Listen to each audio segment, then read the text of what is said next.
Hi guys, very quickly. If you don't want your cake to spoil earlier than the required time or earlier than the lifespan, okay? Here is one of the things you should also pay attention to. Especially if it is a cake that you have to insert a dowel rod into. This is one of the dowel rods we have. There are different types of dowel rod. This is a wooden dowel rod. But whichever type of dowel rod you have, as long as you will insert your dowel rod into your cake, please make effort to wrap it up. There are some people that wipe it with vinegar.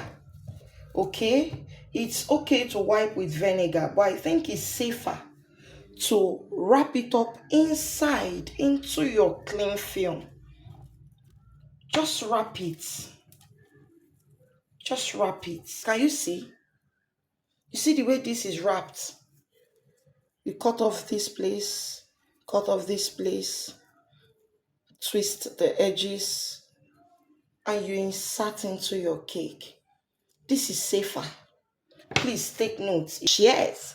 See you in the next class. Bye.